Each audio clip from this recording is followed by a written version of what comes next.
나쁘신 벨레 할렐루야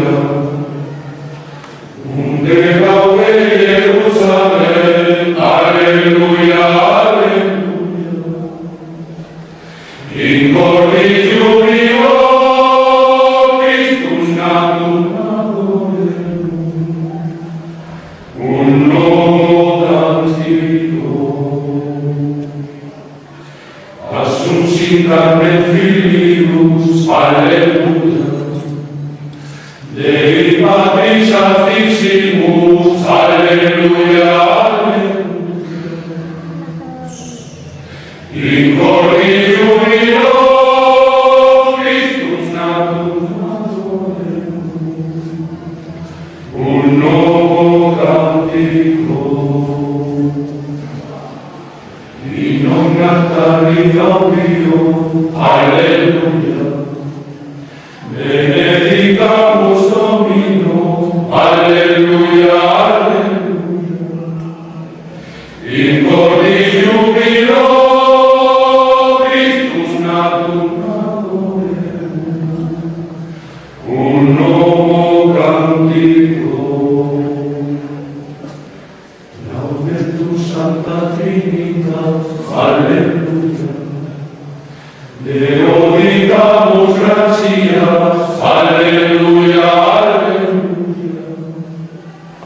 In cordis jubilo, Christus natum adorem.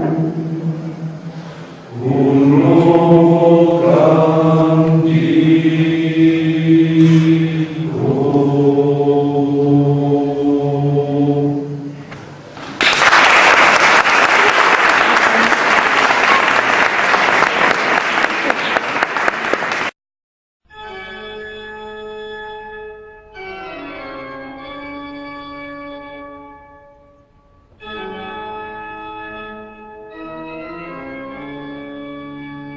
Gottfried Slauch empezó a tocar a los 7 años.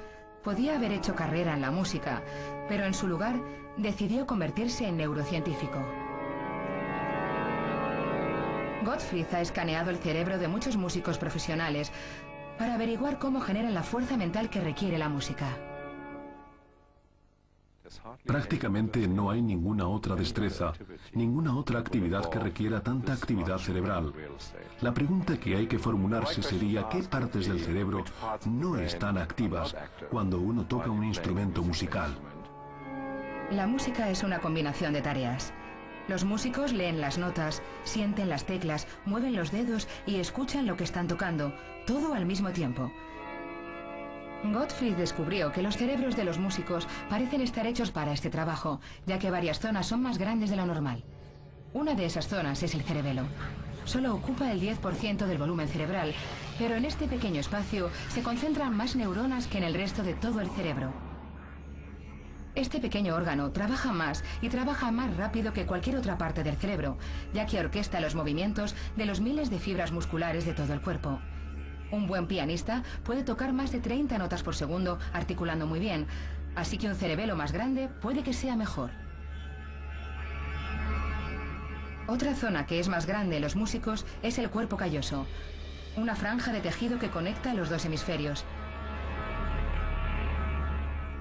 Es un órgano con una misión crucial en los pianistas, que necesitan sincronizar perfectamente los movimientos de las manos izquierda y derecha de su cuerpo. Cada parte lo gestiona una mitad del cerebro, así que los dos hemisferios tienen que trabajar en armonía. Un cuerpo calloso más grande contiene más fibras nerviosas, así que pueden viajar más señales de un lado a otro y acelerar la comunicación. Pero ¿por qué el cerebro de los músicos es distinto? ¿Nacen con él así o lo desarrollan? Gottfried se ha juntado con Ellen Wiener para investigar si el cerebro da forma a la música o si es la música la que da forma al cerebro. La gente estudiaba a los adultos con talento y señalaba que sus cerebros eran diferentes. Nuestro estudio será el primero que cuestione si encontraremos los fundamentos cerebrales del talento antes de su educación. Ellen y Gottfried han hecho un seguimiento a 50 niños desde el momento en que empezaron el aprendizaje de un instrumento musical. ¿Pulsas estas caritas sonrientes? Dales a las que sean iguales. ¿Lista? 5, 4, 3, 2, 1, ¡ya! Todos los años ponen a los niños a prueba. Comprueban su destreza y su inteligencia. Oh, rojo. Otra vez rojo, muy bien. Después escanean sus cerebros. Y tan solo un año después de empezar a tocar, Ellen y Gottfried pueden comprobar que los cerebros de los niños están empezando a cambiar. Las zonas responsables de la audición y del análisis de la música están más activas en ellos que en los niños que no tocan ningún instrumento. Esto no es ninguna sorpresa para Gottfried. El cerebro tiene una capacidad notable de adaptación y todo aquel que haya nacido en el entorno adecuado y con la educación adecuada podría potencialmente convertirse en un músico excelente. Sin embargo, Ellen Wiener cree que no todo se reduce a la práctica. Apostaría a cualquier cosa que los niños más dotados, los que tienen más potencia musical, empiezan con cerebros que son estructuralmente diferentes. Ellen y Gottfried están abordando la cuestión que ha desconcertado a científicos durante mucho tiempo y que sigue siendo una piedra de toque. ¿Cómo se fabrica un genio? ¿Gracias a la naturaleza o a la educación?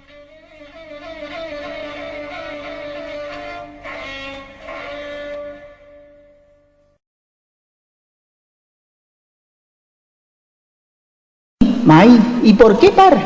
¿No ve el cuerpo? ¿Cuántos brazos tiene? ¿Cuántas orejas? ¿Cuántos ojos? ¿Cuántas piernas? Ah, ahí está la armonía. Parece que había problema en la comunidad. ¿Ustedes saben algo de eso? Una vez dije a Allende los mares, un mapuche solo, ¿qué puede hacer? Y dos, todo un problema. Pero nos vamos entendiendo, porfiándole a la cuesta. Así. Entonces don Lonconao dijo, "Wey ni ni mi kinapawinko, hamutoy mi bañi, chuchoy mi la wey ni wite."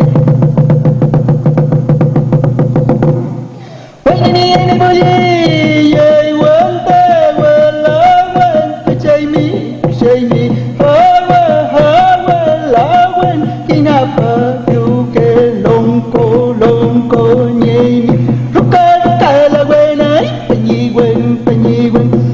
Peñi la guancha, poyay mi, trafifi, yeah, kushay mi, wayna ni ay na boyi, yeah, wante, wala, kinapa, piuke, lonko, mi, rukata la buena, peñi la guancha, poyay mi,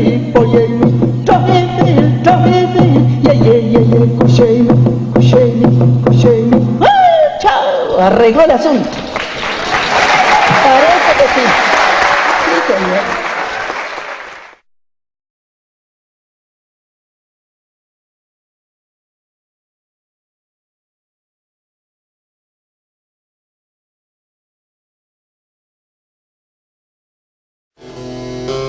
Raúl Martín Sevillano, artífice y creador de más de un centenar de instrumentos musicales de tecla esculpida, atesora entre otras la paciencia del ebanista artesano y el refinamiento auditivo capaz de afinar las escalas de sonidos y timbres de la madera.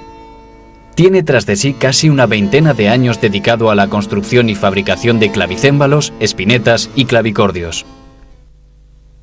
Yo estaba estudiando aquí en el conservatorio clave y órgano, y por circunstancias tuve la oportunidad de irme a París a trabajar en un taller de construcción de claves.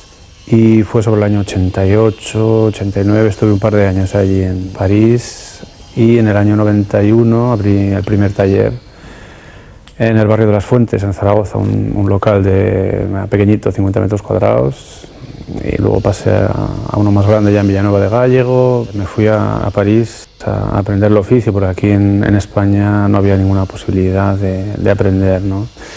Entonces estuve allí con el taller de Reinhard von Nagel, que es un señor, un alemán que está instalado en París hace ya bastantes años.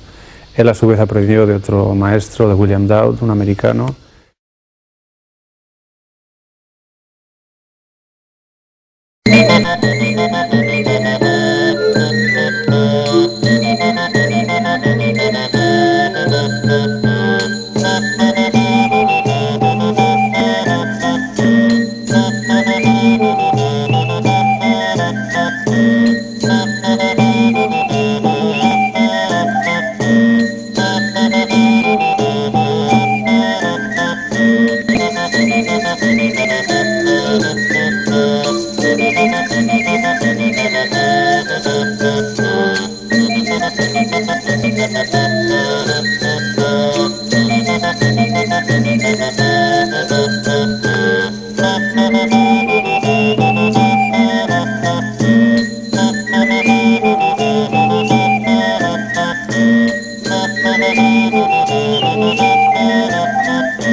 Aunque es fácil entender que la música clásica es mejor para el cerebro que el heavy metal, ¿por qué tiene que ser siempre Mozart?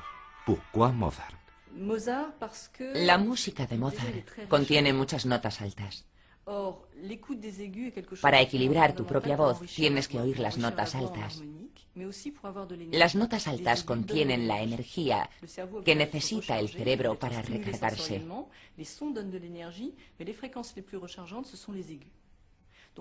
Mozart es el compositor que más notas altas utiliza.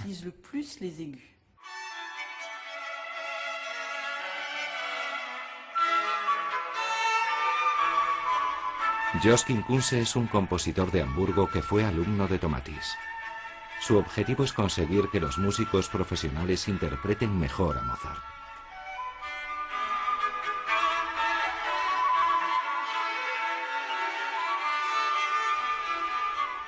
Los auriculares solo permiten que los músicos oigan su interpretación a través del oído derecho.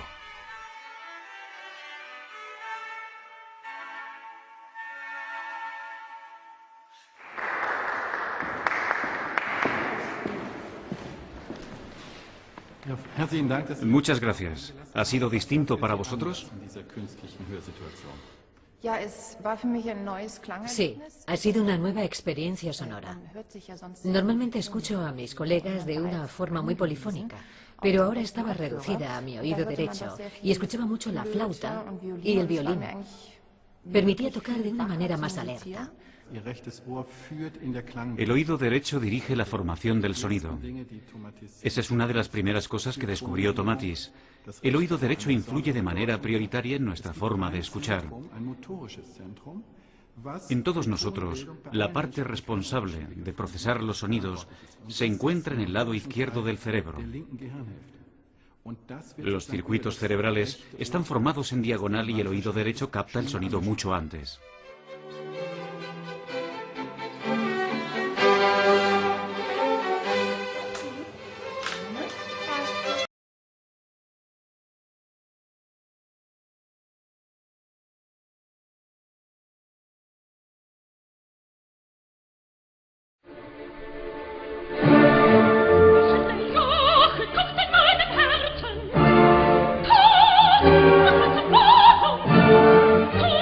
Oh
down, you tell them to leave babysit. Right now we're gonna hear a little more music. Here in the Crescent City. Going around and around and around, going around right here. Like the wild. You got the lead baby, you got the lead babysit show. Right now we're gonna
La afición de Einstein por el violín es un clásico que se menciona en todas sus biografías.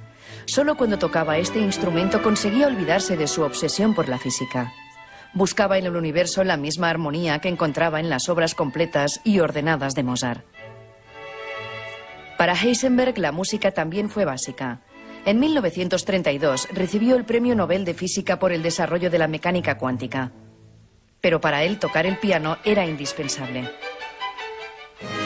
Tanto Heisenberg como Einstein preferían la música estructurada y determinista de los grandes compositores del siglo XVIII, por encima de los más modernos y liberales como Wagner o Beethoven. Y ambos fueron mucho más conocidos por sus aportaciones a la física que por su faceta de músicos. Al contrario que Brian May, un físico mucho más conocido por la música que por sus estudios en el Imperial College de Londres. El guitarrista de Queen abandonó su doctorado en astronomía cuando el grupo empezó a triunfar. Antes había conseguido publicar un par de artículos sobre el polvo interestelar basados en sus observaciones desde el Observatorio de Tenerife. Pero más allá de tener la música como afición o como profesión, algunos físicos han visto la música como una propiedad más de sus teorías. Para Pitágoras, la percepción de la armonía musical estaba conectada con unas determinadas proporciones numéricas. Estudió la sonoridad de varias cuerdas de igual grosor, hechas con el mismo material, pero de longitudes diferentes. Vio que las notas solo eran armónicas cuando la proporción de esta longitud se podía expresar con un número entero. Inspirados por este descubrimiento, los pitagóricos extrapolaron la concordancia de las proporciones aritméticas y musicales a todo el universo y afirmaron que todo es numérico.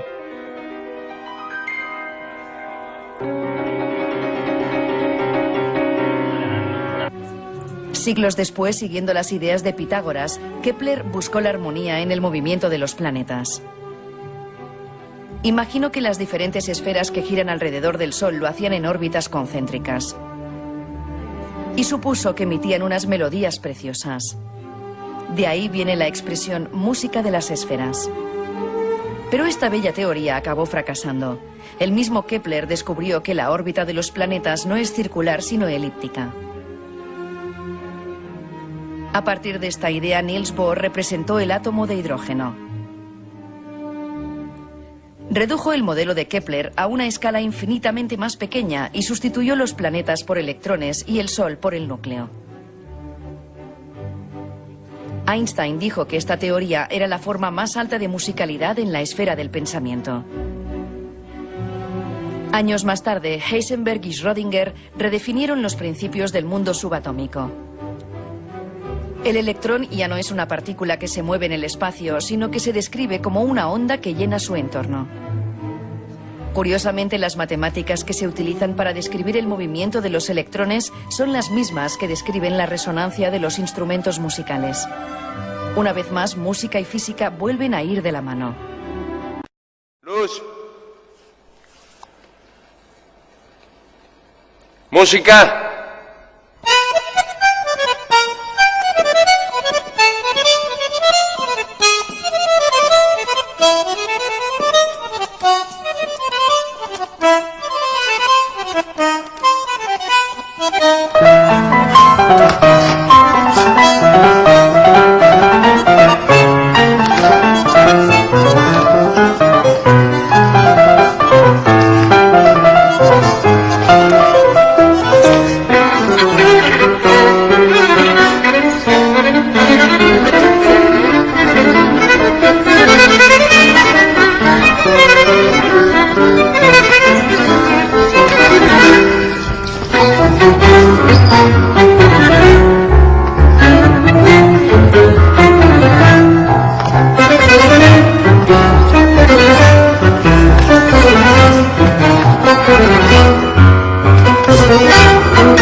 This